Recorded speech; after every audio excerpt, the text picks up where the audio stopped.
The dog cried all day by the window. At night, the reason appeared. A mystery that broke hearts until the truth was finally revealed. Sarah had never seen anything like it.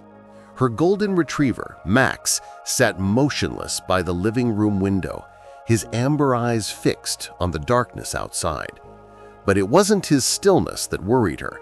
It was the sound, a low, mournful whimper that seemed to come from the depths of his soul. Hour after hour, he cried.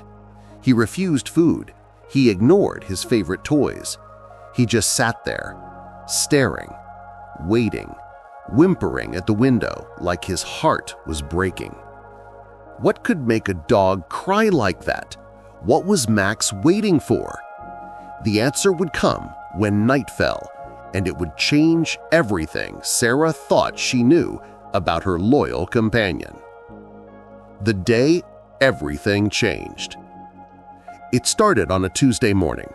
Sarah woke up to find Max already positioned at the window, his nose pressed against the glass, his tail tucked low. At first, she thought he'd spotted a squirrel or perhaps the neighbor's cat.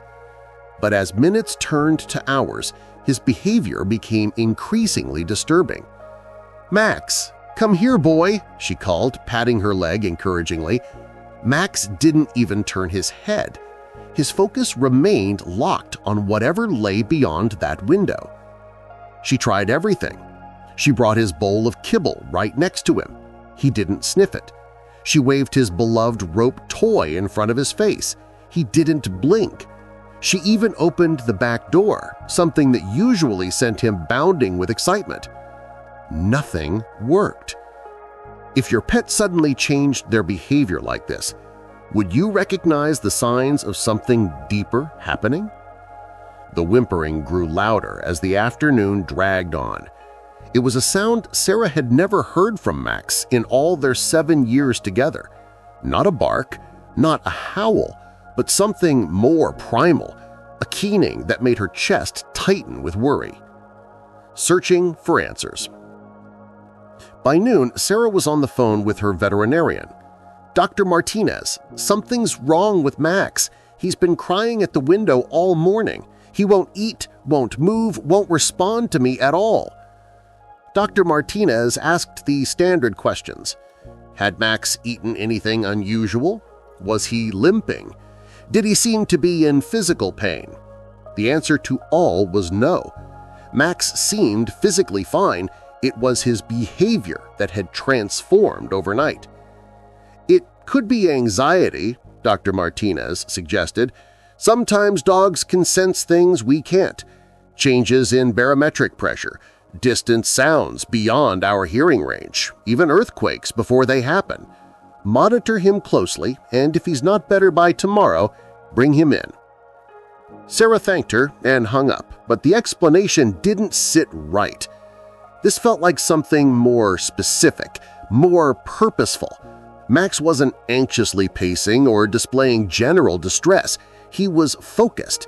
He was waiting for something or someone. She called her neighbor, Mrs. Chen, who was known in the neighborhood for her way with animals. "Have you noticed anything unusual outside today?" she asked. "Like what, dear?" Mrs. Chen's voice crackled through the phone. "I don't know. Anything that might upset a dog. Strange people, animals, noises?" Mrs. Chen thought for a moment. "Now that you mention it, I haven't seen that stray cat that usually visits my garden, the orange one with the white paws. But other than that, everything seems normal." Have you ever felt that your pet knew something you didn't, that they could sense things invisible to human eyes? Sarah returned to Max's side. She sat on the floor next to him, running her fingers through his golden fur. "What is it, boy? What do you see?" Max's whimpering intensified, and for the first time all day he briefly glanced at her. His eyes were wet, almost pleading, before he returned his gaze to the window. As darkness fell, the hours crawled by. Sarah canceled her afternoon plans and stayed home with Max, unwilling to leave him in such a state. She worked from her laptop on the couch, occasionally looking up to check if anything had changed. It never did. As the sun began to set, painting the sky in shades of orange and purple, Max's behavior shifted slightly. His whimpering stopped. His body tensed. Every muscle seemed coiled, ready to spring into action. Sarah felt her own pulse quicken in response. "Max," she whispered. The streetlights flickered on, casting long shadows across the lawn. The neighborhood settled into its evening routine, cars pulling into driveways, children being called inside, the distant sound of a lawnmower falling silent. And then, in the growing darkness, Sarah saw it. The truth revealed. At first, it was just a shadow moving between the bushes at the edge of their property. Then, illuminated by the porch light of the house across the street, a small figure emerged. It was a puppy. Not just any puppy, a tiny, scraggly creature that couldn't have been more than 8 weeks old. Its fur was matted and dirty, and it walked with a slight limp, favoring its right front paw. But what caught Sarah's breath was its determination. Despite its obvious exhaustion, the puppy was making its way directly towards their house. Max erupted into motion. He didn't bark. He sang, a joyful howling that was completely different from the mournful cries of the day. He scratched at the window, his tail wagging so hard his entire body wiggled. This was it! This was what he'd been waiting for all day! Sarah rushed to open the front door, and Max bolted outside. She watched in amazement as her dog approached the tiny puppy with incredible gentleness, lowering his head and softly nuzzling the little one. The puppy, despite its bedraggled appearance, wagged its tail weakly and licked Max's nose. Sarah grabbed a flashlight and went outside. "Where did you come from, little one?" The puppy had no collar, no tags, and was clearly in rough shape.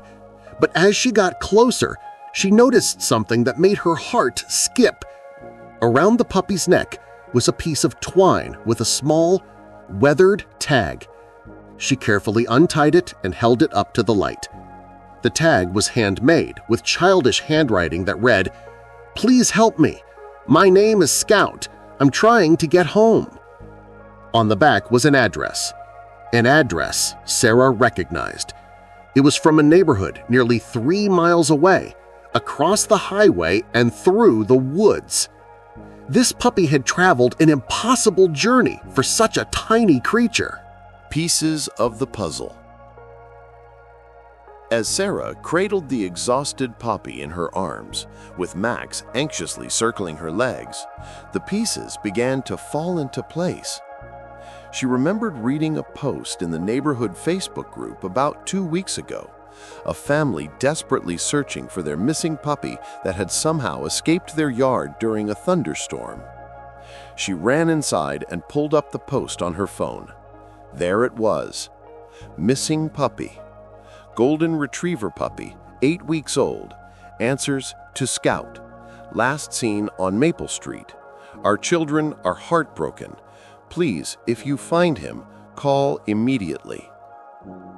The photo showed this exact puppy, healthy and clean, with a bright red collar. But how had Max known? How had he sensed that this puppy was coming hours before it arrived? Sarah had heard stories of dogs' incredible abilities, their sense of smell that could detect scents miles away, their hearing that picked up frequencies humans couldn't perceive. But this seemed almost supernatural. What if our pets understand more than we give them credit for? What if their connection to the world operates on a level we're only beginning to understand?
Look at my case.